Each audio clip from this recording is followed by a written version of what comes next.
நாளைக்கான வீடியோ தாங்க வந்திருக்கு. வீடியோ வந்து சூப்பரா இருந்துச்சு அப்படின்னு தாங்க சொல்லணும். அதாவது நம்ம காவியாவோட குழந்தைய வச்சிருந்தாங்கல்ல ஒரு லேடி. அவங்க வந்து குழந்தைய கொண்டுட்டு ஜெயாகிட்டே வந்துட்டாங்க அப்படின்னு தாங்க சொல்லணும். இன்னொரு பக்கம் பார்த்தா நம்ம கதிரை எதிர்த்து வந்து கௌதம் வந்து எலெக்ஷனில் நிற்கிறாங்க அப்படின்னு தாங்க சொல்லணும். அதெல்லாம் பார்க்கறதுக்கு நம்ம சேனல் மட்டும் மறக்காமல் லைக் அண்ட் சப்ஸ்கிரைப் மட்டும் பண்ணிடுங்க. ஃபஸ்ட்டு எடுத்தோன்னே இந்திரா வந்து துணியெல்லாம் துவைச்சிட்டு மாடியில் கொண்டு போய் காய போடுவோம் அப்படின்னு சொல்லிட்டு வாளியில் வந்து கொண்டு வர மாதிரி காட்டிக்கிட்டு இருக்காங்க. அந்த இடத்துல வந்து கதிர் யார்கிட்ட பேசிக்கிட்டு இருக்காங்க.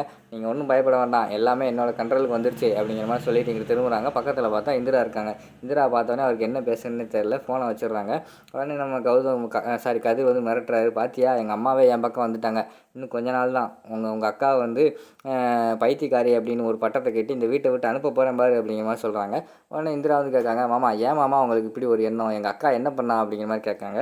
உங்கள் அக்கா என்ன பண்ணாலா? உங்கள் அக்காவை எனக்கு பிடிக்கல, எனக்கு ரோஷினி தான் பிடிச்சிருக்கு. உங்கள் அக்காவையும் ஒன்று இந்த வீட்டை துரத்தி விட்டுட்டு ரோஷினி வந்து கல்யாணம் பண்ணிட்டு இந்த வீட்டில் கூட்டு வச்சு வாழ போகிறேன் நான் அப்படிங்கிற மாதிரி வந்து கதிர் சொல்லிக்கிட்டு இருக்கிற மாதிரி காட்டுறாங்க. நான் அதெல்லாம் கண்டிப்பாக விட மாட்டேன். எங்கள் அக்காவை வந்து நீங்கள் பைத்தியம்னு வந்து இந்த வீட்டில் சொல்லி நிரூபிக்கிறதுக்கு முன்னாடி நான் உங்களை பாருங்கள், நான் வந்து எங்கள் அக்கா வந்து பைத்தியம் இல்லை அப்படின்னு சொல்லி நிரூபித்து நான் கண்டிப்பாக இந்த வீட்டில் அத்தை முடிவு எடுக்கிற மாதிரி நான் பண்ணுவேன் பாருங்கள் அப்படிங்கிற மாதிரி வந்து இந்திரா சொல்கிறாங்க. அதையும் பார்ப்போம். அம்மா வந்து என் பக்கம் தான், இப்போ நான் என்ன சொன்னாலும் நம்புவாங்க. சிம்பதி கிரியேட் பண்ணியே எங்கள் அம்மா மனசை மாற்றி நான் எல்லாமே பண்ணிடுவேன் பாரு அப்படிங்கிற மாதிரி வந்து நம்ம கதிர் சொல்லிக்கிட்டு இருக்கிற மாதிரி காட்டிக்கிட்டு இருக்காங்க. அடுத்த சீனில் வந்து காவியாவோட குழந்தைய வச்சுருக்காங்கல்ல, அவங்க 2 பேரும் பேசிக்கிட்டு இருக்கிற மாதிரி தான் காட்டிக்கிட்டு இருக்காங்க. அந்த ஆம்பளை வந்து சொல்கிறாரு, நீ அட்ரஸ் எல்லாம் வாங்கிட்டு அந்த வீட்டோட அட்ரஸ்ஸு, அந்த வீட்டில் யார் வந்து நல்ல பலமாக இருக்காங்க, யார் சொன்னால் அங்கே கேட்பாங்க அப்படின்னு வந்து நீ அந்த வீட்டில் போய் வேலைக்கு சேர்ந்து எல்லாத்தையும் தெரிஞ்சுக்கிட்டு வா அப்படிங்கிற மாதிரி அந்த லேடிகிட்ட சொல்கிறாங்க. அந்த லேடி வந்து, யோ என்னையா விளையாடுறியா, அந்த குழந்தையோட சொந்தக்காரங்க வீட்லேயே போய் நம்ம வந்து எப்படியா இருக்க முடியும் அப்படிங்கிற மாதிரி கேட்காங்க. அந்த குழந்தை வந்து அந்த வீட்டோட தான், நமக்கு மட்டும்தான் தெரியும், அவங்களுக்கு தெரியாது. அதனால் நீ குழந்தையோட போய் வேலை கேளு, கண்டிப்பாக உன்னை சேர்ப்பாங்க. அதுக்கடுத்து அந்த வீட்டில் உள்ள குடும்ப நிலவரத்தெல்லாம் நீ தெரிஞ்சுட்டு வா அப்படிங்கிற மாதிரி வந்து அந்த அந்த அந்த ஜென்ஸ் வந்து அனுப்பி வைக்காங்க. சரியா, ஏதோ சொல்கிற காசு கரெக்டாக கைக்கு வந்துருமா அப்படிங்கிற மாதிரி கேட்காங்க. அதெல்லாம் ஒன்றும் பயப்படாத, கரெக்டாக அவன் கைக்கு காசு வரும், நீ போயிட்டு வா அப்படிங்கிற மாதிரி சொல்கிறாங்க. சரின்னு சொல்லிட்டு அவங்க கிளம்புற மாதிரி காட்டுறாங்க. அடுத்த சீனில் வந்து நம்ம கதிர் வந்து எலெக்ஷனுக்கு வந்து நாமினேஷன் பண்ணுறதுக்கு வந்திருக்காங்க. அங்கனக்குள்ளே 2 பேர் ஆஃபீஸர் மாதிரி உட்காந்துருக்காங்க. உள்ளே போனவொடனே யார் நீங்கள் அப்படிங்கிற மாதிரி கேட்காங்க. உடனே கதிர் கூட வந்த மேனேஜர் வந்து, இவர் தான் வந்து ஜெயா அன்னபூர்ணி குரூப் ஆஃப் கம்பெனியோட வந்து ஓனர் அப்படிங்கிற மாதிரி சொன்னோன்னே, ஓ அப்படியா, நாங்கள் இவங்களை பார்த்ததே இல்லையே, எந்த மீட்டிங்னாலும் கௌதம் தம்பி தான் வருவார் அப்படிங்கிற மாதிரி சொல்கிறாங்க. உடனே கதிர் வந்து சொல்கிறாரு, சார் நான் கம்பெனியில் இருப்பேன், அவன் மீட்டிங் மட்டும் அட்டன் பண்ணிக்கிறோம் அப்படிங்கிற மாதிரி சொன்னோன்னே அவங்க வந்து நோஸ் கட் பண்ணிடுறாங்க. என்ன சார் மீட்டிங் அட்டன் பண்ண முடியாமல் எப்படி சார் நீங்கள் எங்கள் கம்பெனியெல்லாம் பார்த்துக்குருவீங்க அப்படிங்கிற மாதிரி சொன்னோன்னே அமைதியாகவே இருக்காங்க. சரி வந்த வேலையை சொல்லுங்கள் அப்படிங்கிற மாதிரி கேட்டவொடனே, இந்த வட்டம் வந்து நான் வந்து அதாவது எலெக்ஷனில் நிற்க போகிறேன் அப்படிங்கிற மாதிரி சொன்னோன்னே, ஓ அப்படியா, உங்கள் அப்பா இது வரைக்கும் நின்னார், அவர் இது வரைக்கும் எல்லாத்துக்குமே நல்லது தான் செஞ்சுருக்காரு, சரி நீங்கள் நிற்க போகிறீங்களா அப்படின்னு சொல்லிட்டு ஃபார்மெல்லாம் ஃபில் பண்ணுங்கள் அப்படிங்கிற மாதிரி சொன்னோன்னே, ஃபார்ம் வந்து ஃபில் பண்ணிட்டு வந்திருக்கேன் அப்படிங்கிற மாதிரி சொல்லிக்கிட்டு இருக்காங்க. சரி அப்போனா இந்த வட்டம் அன்னபூர்ணி குரூப் ஆஃப் கம்பெனிலேருந்து ஒரு கேண்டிடேட் நிற்க போகிறாங்க அப்படின்னு அவங்க பேசிக்கிட்டு இருக்காங்க. அங்கிட்டு இருந்து பார்த்தா நம்ம கௌதமும் இந்திராவும் என்ட்ரி ஆகிறாங்க. ஒரு பேர் இல்லை சார், 2 பேர் நிற்க போகிறாங்க அப்படிங்கிற மாதிரி சொன்னோன்னே கௌதம் வந்து வந்தோடனே, என்னடா நீ எதுக்குடா இங்கே வந்திருக்க அப்படிங்கிற மாதிரி கதிர் கேட்காங்க. உடனே ஒரு ஃப்ளாஷ்பேக் மாதிரி காட்டுறாங்க. அதாவது நம்ம அன்னபூர்ணி குரூப் ஆஃப் கம்பெனியோட டச் வச்சுருப்பாங்கள்ல மித்த கம்பெனிக்காரங்க, அவங்கெல்லாம் வந்து நம்ம கௌதம் வந்து மீட் பண்ணி பேசுகிறாங்க.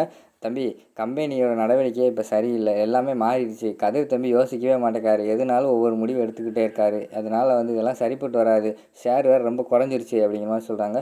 ஓ அப்படியா, நான் வேணா அப்பாட்ட சொல்லி கதிரை சொல்கிறேன், என்ன செஞ்சான் அப்படிங்கிற மாதிரி சொல்கிறாங்க.